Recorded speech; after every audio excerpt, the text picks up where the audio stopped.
With me today on the Agents to Owners podcast, it is my pleasure to have Elisha Cavanaugh. She is the president of Sound Pacific Insurance, located in Tacoma, Washington. Elisha is just one of those people that you meet, and it's very easy just to become fast friends. So I look forward to connecting with Elisha again today and talking some shop. So, Elisha, welcome to the program. Thanks for having me. I'm excited to do this. Yeah. Thanks for being here. As we always do, why don't you tell us how you got sucked into this insurance industry, Yeah. and bring us up to where you are today. Yeah. So I always say no one wants to be an insurance agent Nope. when they grow up, unless your parents did it, right? Right. So I was 16 in high school, and I was a sophomore. I had a friend who was a senior going to college, and she worked at an insurance agency after school. And she said, my bosses asked me if I knew anyone at school. It's a pretty cake job. They'll work with your school hours. It's 5 days a week after school. Do you want to do it? I think you'd be great. And I had to beg my parents to let me have a job because they didn't want it to interfere with school, which is so funny to me now. Yeah. So I did it then. We had one computer that had internet. I mean, it was a long time ago. And I would enter apps and file and open the mail. Yeah. And then, I was 16, and then I kind of got hooked. I went to community college for a little bit, and I was like, this insurance job is probably what I should focus on. So I worked for an independent agency for a while, went to a couple of captives, managed a really large Allstate agency. And then when I had my son, who just turned 12, I decided I wanted to, it was about 1.5 when I started my agency. I just didn't want to work 50 hours a week for someone else. And Right. I didn't want to miss stuff. So Right. I decided I would start my own agency. So what did that look like when you got started? Did you have a pretty good idea of whether it was a network or how to get appointments or? Yeah. So I sort of had a bad taste in my mouth about clusters, networks, aggregators back then. And I think they've come a long way in the 10 years since I've been doing this, but I didn't want to answer to anyone. Yeah. And I didn't want to share. Right. I was like, I'm going to work hard. I want to make myself rich. I don't want to make anyone else rich. And so I didn't see some of the benefits then that I see now. And I do think it's a great path for some people. Every company that I talked to said, I don't appoint scratch agents. But they did. They appointed me. And I think having a good business plan, I was, 27 at this time. So I was young, but still had 11 years in the industry. Did you have some of those connections from when you were none? Yeah.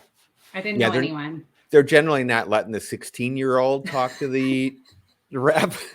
Right. I just, you do know people in the industry, obviously, but I didn't know any of the marketing reps that were in charge of appointing me. Obviously, Progressive is sort of a slam dunk. So I had them first, and then I just didn't give up.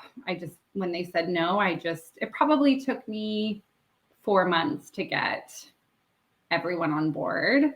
And I figured I would start small and maximize partnerships, which I still do that. I don't want to have 15 carriers. I want to have 8, and I want to maximize profitability with those and be real partners.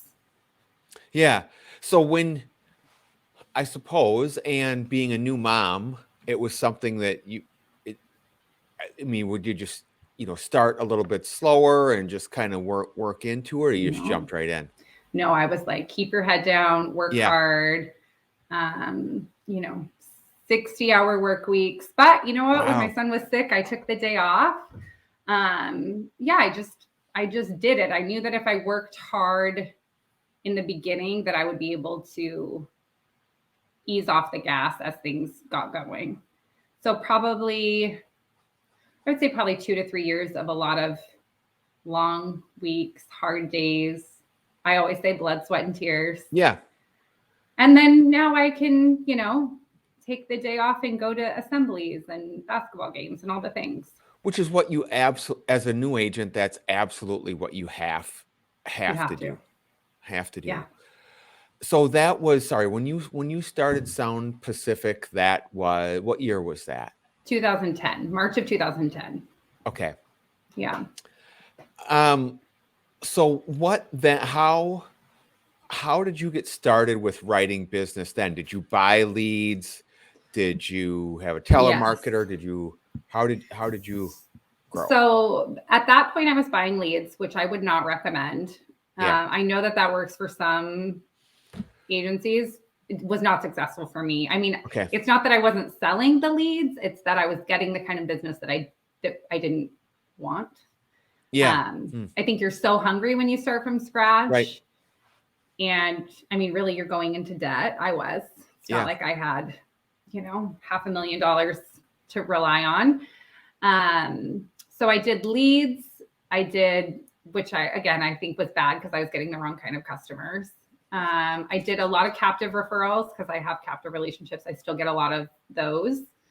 And then just your own center of influence. When I started, that was probably what was keeping me the most busy. But in the beginning, you have to cut your teeth on something, right? Yeah, and true. And which was a massive mistake, I had a telemarketer that worked off of, which is a telephone list from, at that point it was Quest. It was from the phone company. Yeah. And so many of those were renters. Oh. Nothing wrong with renters, but it was just a high maintenance class of business. Sure.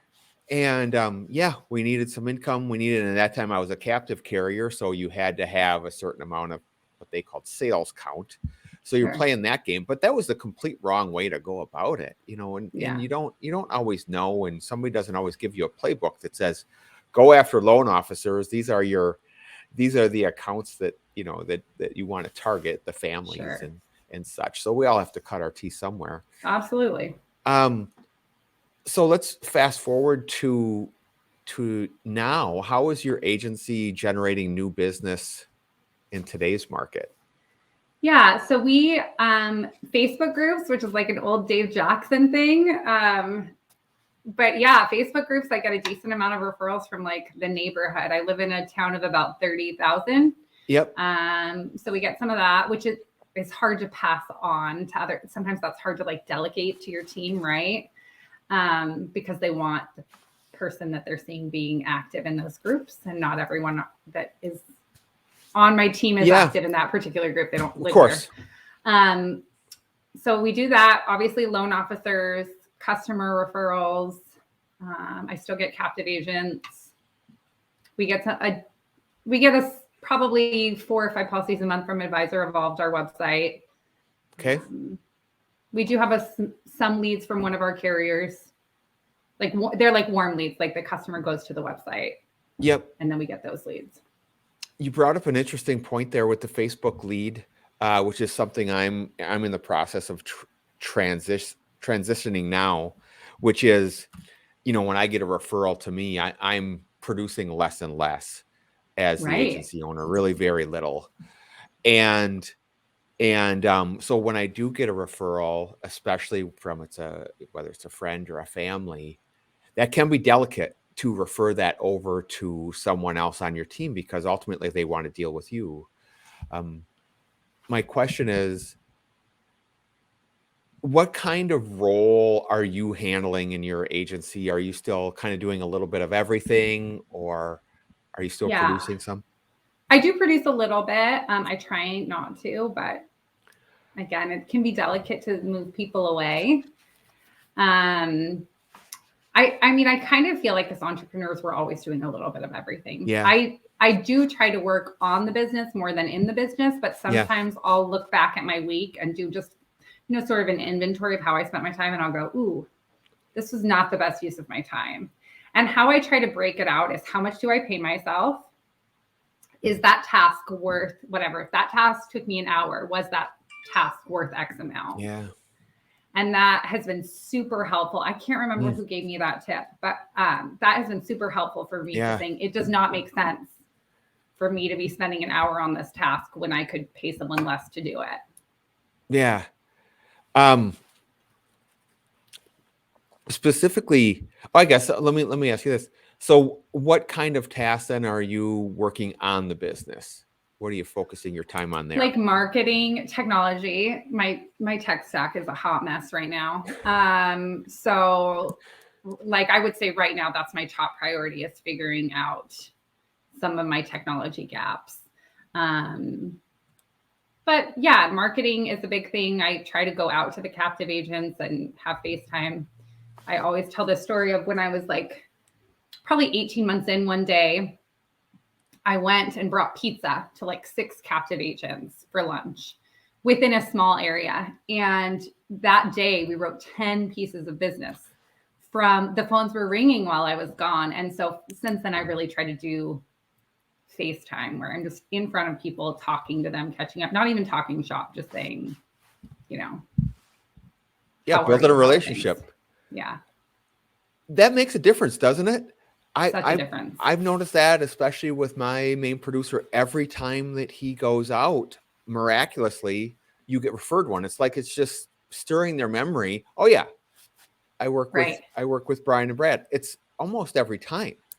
It is very, it's very almost immediate, like you said. It's like instant results from doing it. But then the thing is, and I think we all do this, is then we get busy or it's working and then we forget to do it.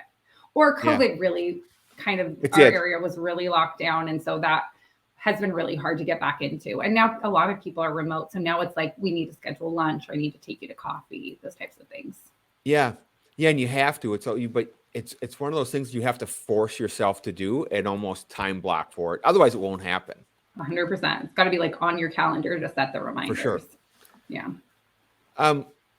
We talked a little bit offline about your involvement with the Safeco National Advisory Council.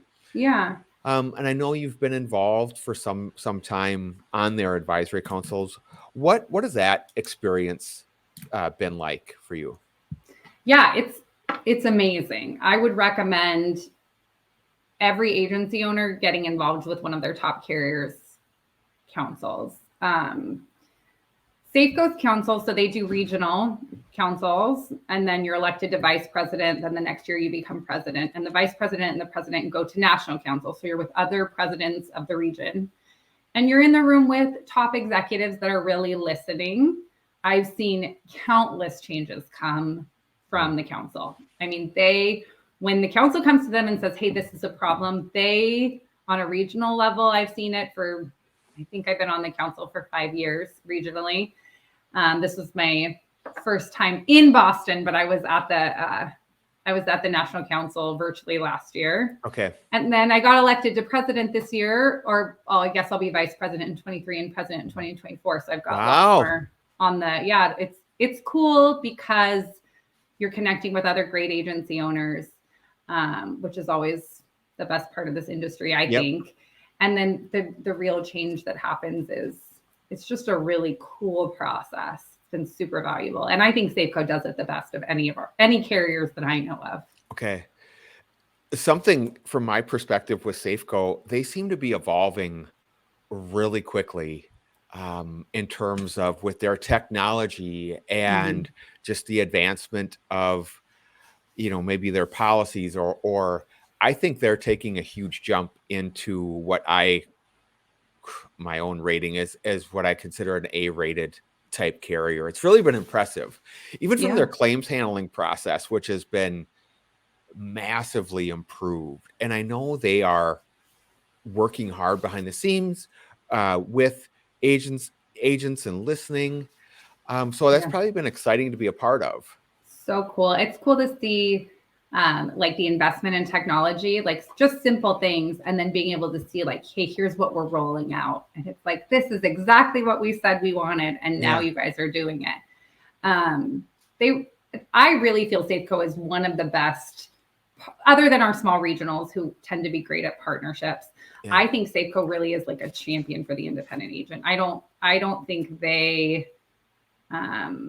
I think one of their main priorities is keeping us going. They want to do whatever they can to make us successful. Some people will probably roll their eyes at that because of the Liberty Mutual, but the Safeco brand is strong, and I really do think that they're great partners. I agree. Yeah. They were last year, the year before, we achieved elite status. Oh, nice. Which, so some of their benefits, and some of the companies have some nice benefits of their Mhm. premier partner or whatever it is they call you. But Safeco's benefits were awesome. Yeah. I mean, I was really impressed, especially one thing our whole team benefited from, which they paid for web CE education. Oh, yeah. My whole team used that. Absolutely. So I think they designed a program that was beneficial to us that we can actually use and made it easy to use. And they have that PDP loan, which I've used a couple times in my agency. If anyone is hiring a producer and Safeco is one of your carriers, absolutely look into that. I had $45,000. It's an interest-free loan, essentially. You earn forgiveness based on how much premium is written by a producer. Okay. And if you don't earn forgiveness, then you have to pay the loan back, but there's no interest on the loan. Wow. I've had the loan fully forgiven 3 times. Wow. So, I mean, what other carriers are doing something? I don't know of any other carriers doing something like that. Yeah. Wow. Wow. That's great work.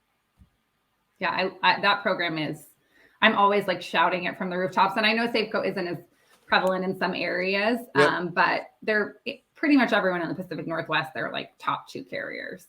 Yeah. So, yeah. This episode of the program brought to you by Safeco. I know. Where's my check? Thank you very much. I will always sing their praises. I think they're a good carrier. Yeah, and we should. Yeah. We should. You've been an agency owner for 10 plus years, right? Mm-hmm. Yeah. What are some of the biggest challenges that you've run into along the way? Oh man, it's a long list. Yeah. I think hiring is difficult. I think technology is a challenge for me. I think I can never find an insurance like program that does exactly what I want it to do. Yeah, same. And it's frustrating.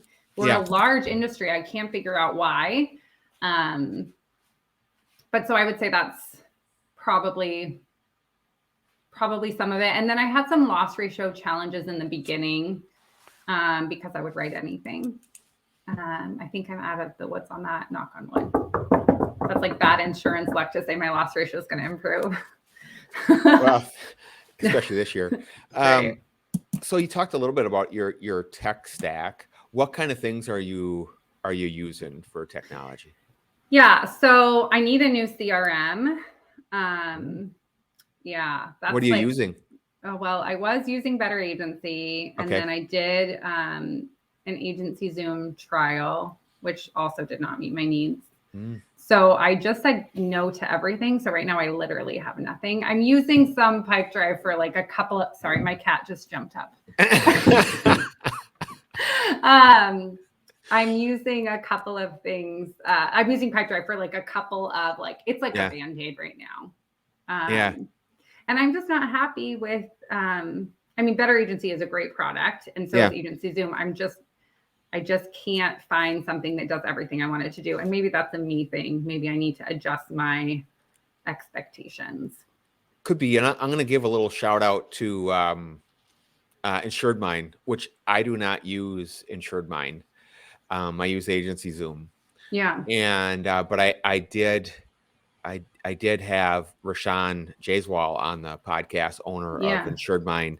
And I've heard from some others, it sounds like a really, really good program that does just about everything, and might be worth taking a look at. I just wrote it down. I'll check it out. I'll take anything at this point. Yeah. This episode of the program brought to you by Insured Mind. We're just shouting it all out today. Shout out, Rashawn. So, okay, so I'm sorry. So you're Your CRM less. Okay. How about CRM for I use your Hawksoft AMS? as my Okay. agency management. Advisor Evolve does my website. I use Cotter Bridge for my VoIP. Okay. I use Zapier for a few things here or there. And then I'm using Pipedrive kind of as a temporary Band-Aid that's not working. Yeah. How's that for honesty? That is, I love it. And I'm going to get dead honest here. So I use Hawksoft, had it for about going on 2 years. Okay. Really like it. To your point, just like all these systems, right? None of them come out of the box how you want them. Right. And it's very difficult to put things together when you don't know what questions to ask. Right. And Agency Zoom I've had it for a number of years. And it's really interesting now. This is my own opinion, and I'm not the smartest tech person around. Sure. It's really interesting. They were bought out by Vertifor, which I don't personally have a strong opinion of. And I was nervous when I saw that they were purchased by them, just to see what direction they might go. And this might be a coincidence, might not. But initially, Agency Zoom was a system. It was very easy to use, and their support was excellent. And now it's been a problem for me when I really want to dig into it and get things going, because now there's a two-way integration with Hawksoft and Agency Zoom, which has already been helpful, but I really want to take advantage of everything that I can. And the support just isn't there. Their method of support is now, here, read this article. Yeah. And figure it out. And to me, that's just not support. So I don't understand. And when I was talking to Rashawn at Insured Mine, we didn't talk about this. I wasn't, going to bash another program while I had him online. And not that I'm bashing Agency Zoom now. It is a good program. Sure. But his philosophy was, if you have to ask questions, chances are we didn't design things well enough for you to, there's some truth to that. It depends what it is. Right. But anyway, so yeah, it is super frustrating to get these things. And then the easy answer is, well, just outsource that. Right. Well, before you can only outsource so many things if you work within a budget. Right. And before you know it, and many people have talked about it, before you know it, you're nickel and diming yourself to death. Or $100 yourself to death. Before you know it, you have 15 things that are $100 a month. You have to pay attention somewhere. So well, and I think the other reason that we want something that's sort of easy to use is because we're asking our staff already uses like so many programs and so much technology, and we're asking so much of them. I don't want to make something more difficult for them either, right? I want it to be simple and easy to use. And I haven't checked out Insured Mine, and I certainly will. And I thought Agency Zoom was good too. I will tell you that Vertifor, when they bought it, I was ready to pull the trigger. And when Vertifor bought them, I don't know, it was probably a year ago. I was like, nope, just kidding, never mind.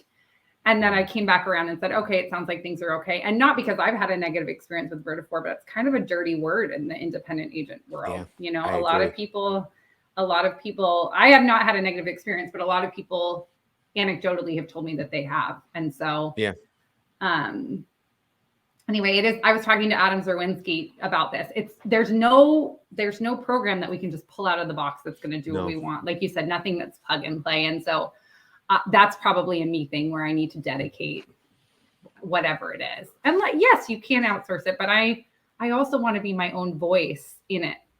Yeah. If I have to tell you everything that I want it to do, I could probably just do it myself, right? And the time that it takes me to tell you how to set it up, I could probably figure it out. You can, and it takes time, and that's my philosophy too. And then, in fact, I'm actually going to try to do something with that this afternoon. But that's something again you put off, and part of it is I want to figure it out. Yeah, and I want to know the ins and outs of it. Yeah, because if I need to change something, then I want to know how to do it. Absolutely. So, I have issues with that. Like, I'm glad to hear I'm not the only one. That's definitely a weakness for me. Okay, so we talked about some of the challenges. How about some mistakes that you've made as an agency owner along the way? We've all made them. It's impossible not to. Yeah, I think we all do. I think one of the things is first starting out when I hired, I think I had managed people before, and that I think that's something I'm really good at. But I think there was a time that I was afraid to be really direct about what I needed. Because I was so focused on keeping a positive culture. And then I heard Jen Klages once say, once I started thinking about managing people like being a mom, like this is my duty to this person. This is my job, is to make this person successful. It really clicked something in my head, right?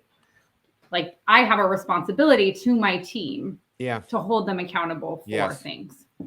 And so that really helped me be a little, I don't want to say tougher, but realistic for this is how this has to be done. Yeah.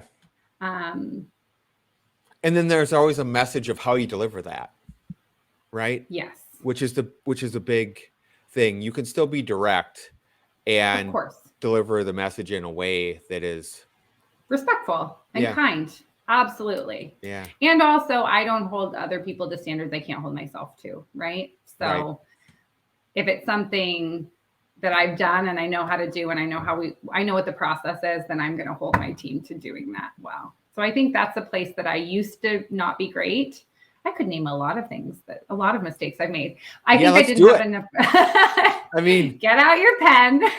I got it out. Yeah. I think I wasn't great at processes initially. Just how are we going to do this? How is everyone going to do it the same? Because my mindset was kind of, as long as we get to the same end point, who cares? Which is true in some ways. Now it's as long as you get to the end point and X, Y, Z is done. I don't care about, A through W, just make sure that these things are hit.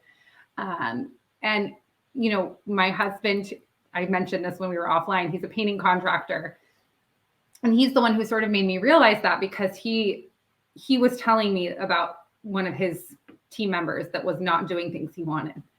And I was like, well, why does it matter? As long as it gets done the right way, like, why are you micromanaging this process? And he said, because it's the most efficient way, because it's the fastest, best way to get it done. And then, these errors are not happening. And I went, oh, yeah. Okay. So it is okay to say, as long as these points along the way are done. So I didn't always have processes. I think that's a place that I really failed, because then you have to go in and change things and make sure that your existing book has been touched on everything. So those are, I would say those are probably my biggest mistakes as an agency owner. And then also trying to accommodate everyone. And that kind of goes back to the beginning, where you're just hungry and you want to cut your teeth on something. But, a captive agent sends you something, you want to be helpful, you want to encourage the behavior. I don't do that anymore. If something comes in, I don't want it. Why are you sending me crap? I don't want this. Send this somewhere else. Yeah. Guilty of all of those. Also myself. I think the processes piece is so interesting. And that comes up almost every time that I meet with someone and ask about, mistakes or what they'd recommend. And I think, when you took over as opening up this agency, that was the furthest thing from your mind, right? Or all of us. Yeah. And because, we weren't, very, very few of us were thinking 10 years down the road, or however many it is, for when I add somebody on and what this is going to look like. Right. And partially because we're just not handed something. Okay, you open this business. Now you have to develop. Okay, well, how are you going to do it? How do you want your first employee to handle this? Right. You're not thinking about that. I mean, so that's one almost every one of us are guilty of. Sure. So for you, I'll ask you first, and then I'll tell you how I blundered this Okay. whole deal. What did that look like when you said, okay, you know what, I have to start developing some processes. I have a couple people here now.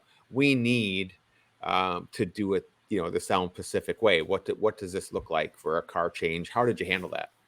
So Advisor Evolved has a built-in thing on their Power Pack, my website carrier, and you can basically screen record, not quote vids, but you can like screen record what you're doing and then write out the process. I can't remember the name of that. Really? I must not have part of it. No, you do. If you have Power Pack, you have it. I'm sorry that I can't remember the name. Yeah. I would text Chris Langell, but I put my phone in the other room. So I just started recording everything that I did, and then I just started writing it out slowly. So like these are the things we need to make sure we're touching on. These are the XYZ. Like I said, these are the 3 main points. This is how this needs to get done. And it took a long time. What it was most helpful on is when someone new comes on board, I can say, of course, I'll show them how to do it, but like, this is your resource that you can lean on if you forget, because there's so much to do. Yeah. And it's just a video of my screen showing them how to go through which is perfect. Nothing's better than that. I didn't know that was on the back end of their site. Yes, it's in their Power Pack. I feel terrible that I can't think of the name of it. Okay, we'll figure it out right after this. Yeah. This episode of the program brought to you by Advisor Evolved. I'm expecting a lot of checks in my mailbox after this podcast. I literally went back and said, and this partially came from the growth of our agency, from having, now we have, 4 people that are, doing the same things. How should we do this? You need to make a note after every conversation. You need to collect that document, put it in the management system. And I went through as detailed as possible. And you can't, and what I learned is that if you don't put in every detail, it wasn't on the list. Not that that's, necessarily how my people are, but no, this is a part of it. Right. I changed something recently where we didn't, in years past, just for our homeowners application, we didn't capture a copy of the replacement cost estimator and put it into the file. Sure. Now that's a part of our process. So I had to go back to our process page and add that and then review it in our team meeting. Sure. It has to be communicated and documented over and over. And then you have to, of course, follow up to make sure that it's getting done. But yeah, you literally have to go step by step, and you start with somewhere and you tweak it as you go. Just keep going. That's the nice thing about it being on a website, is it's really simple to update it. I will say my processes are down to the note must have. I can't just say document it in Hawksoft, right? I have to say, these are the things. Who requested the change? How did they request it? Yeah. Is there a premium change? What coverages were reviewed? All that stuff. Yeah, which are just reminders, and to see them. Of course. I don't have that. None of us are perfect. My processes aren't perfect either, but I will say, and I think that's something I got from one of my innovation conferences, like initially was to make sure that your processes were black and white. Yeah. So I think one of that, maybe you have this, maybe you don't. I don't think a lot of people do. Do you have an intranet? Sort of, not really. Okay. I mean, we use our Advisor Evolved page for some of that. And then we use, Google Drive some. Our office email is through Google Suite. That was a Chris Langell recommendation, and that's been awesome for us. Yeah. So really we do most everything through that. So that is on my list for 2023. And, talking about some of my issues of wanting to do things on my own, as I was talking through this intranet, and I looked under Google, and because I prefer to use Google products. Right. And I know Microsoft has a SharePoint, which is essentially, I don't know if that's just built out for you, but I don't want to use Microsoft. I want to use Google. So, Yeah. and I don't think that they have a direct intranet, but there's a way to do it. So I already started looking in and figuring out a way to start this intranet. And I'm like, what am I doing? Why don't I just need to pay somebody to do this. That's something you should pay someone for. Yeah, I should. And I will, because that would take me forever. And then Right. I'll still be talking about the same thing in 2024. But that's a internet makes perfect sense for these training modules or, whatever else. It's just, But you could do all that in Google Drive. You could, yeah. I mean, I guess I'd be interested to see what you're wanting to put on your intranet that you're, I don't know, to me, and I am not the most tech savvy person, so someone may hear me say this and be like, you're an idiot, but I don't know what you would need to have there that wouldn't be better served in a cloud-based program. Because unless there's a security thing, but I'd rather be able for people to access it anywhere. Oh, for sure. Yeah. And so, I mean, then you're going like VPNs and all that stuff to access it elsewhere. I would imagine. I mean, maybe there's a way to do that, but yeah, no, yeah, totally agree. But I think that's what it is.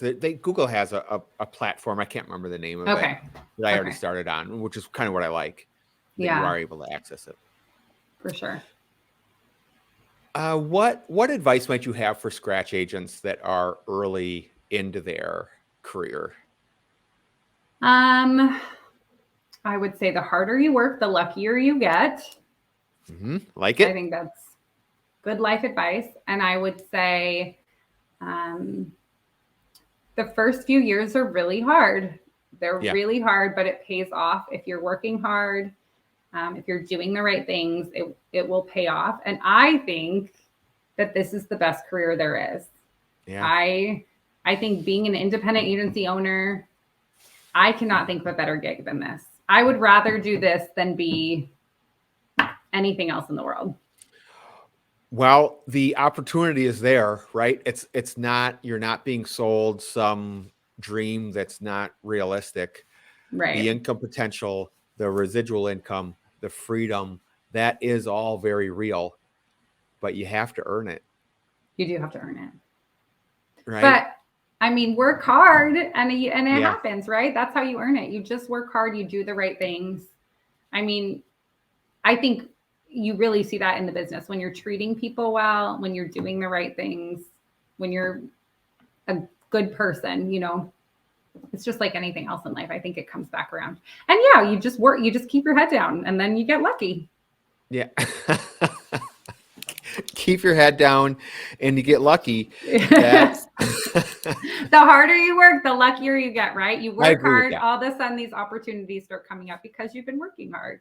I agree with that. Let me circle back to your agency for 2023. What areas would you like to improve on? I'd like to get my tech stack in order. Yeah. That's probably highest and biggest priority. And I do want to hire a couple of people in 2023. I need it. I need the manpower. And so what kind of help are you looking for? Well, I'd like to bring on a couple agents and I might even look at a VA. Okay. Like hired personally. I have a couple of friends out of state that have done insurance work. That are stay-at-home moms that would love to do, 15 hours a week of perfect. The stuff I need. Yeah. Yeah. Great idea. Do you have any VAs, Brad? I have one.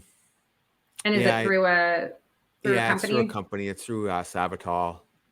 Okay. Yeah. And had it for about a year. And it's just like anything else. It's or any remote worker is a challenge.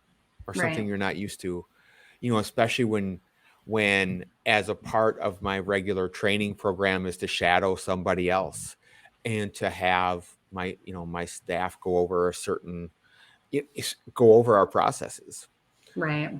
And that's a challenge. So it's something you really need to be prepared for. You really need to have a written out process for, have as many. And I was as prepared for our VA as I was for more than any other employee that I ever had. And I still wasn't nearly as prepared as I should have been.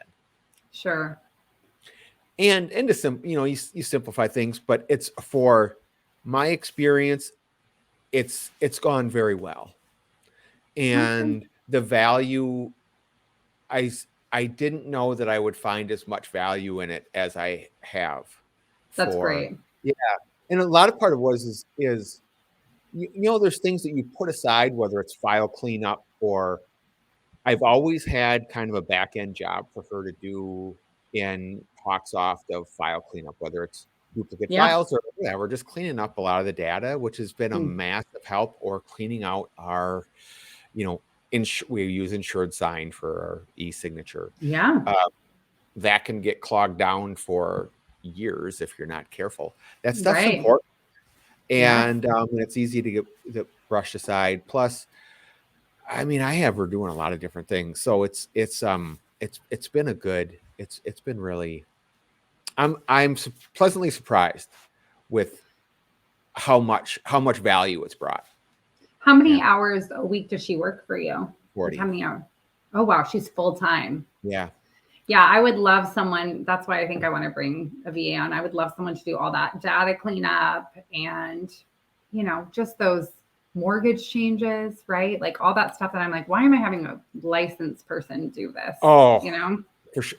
And I mean, which the VA company had some good advice when we started. What are your team's pain points? Well, number one with a bullet was mortgage changes. Right. And, to have somebody handle all of those was a massive help. Yeah. And we went through our top 3 pain points and said, yeah, okay, well, we can take care of those. And they have. Do you revisit those pain points, like with your team on like a, I don't know, monthly or quarterly basis? No, in fact, we haven't. When we do meet, but that's a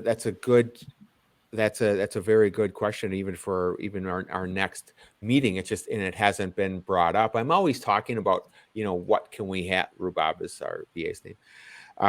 What can we have her do? But really, she's pretty much at max capacity. Sure.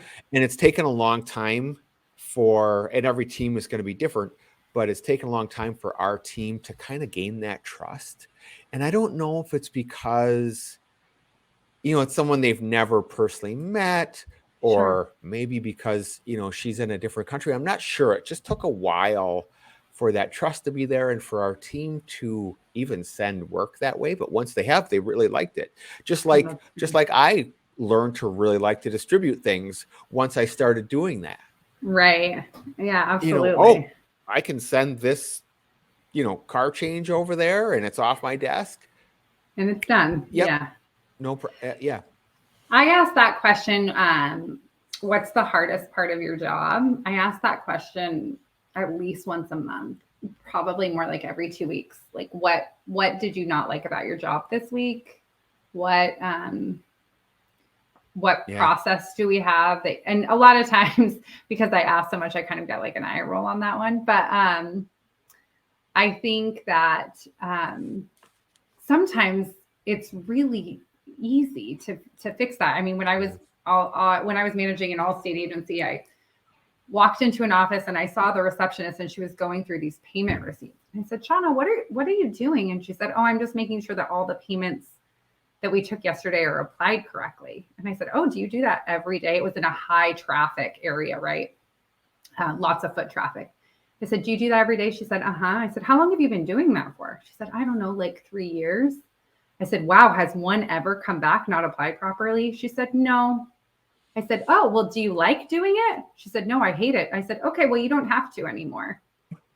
And I mean, just like the joy on her face from this tedious task, right? And it's not, I mean, it's a little different because it wasn't a process I had assigned, but this industry evolves all the time. I think it's a good question to ask your team. It's a great question. That is one that I actually ask, and probably, if not a monthly, a bi-monthly basis, just because at least a monthly, just I'll have a little bit more thorough of a kind of a check-in with each one of our employees or staff every month, and just to check in, see how things are going.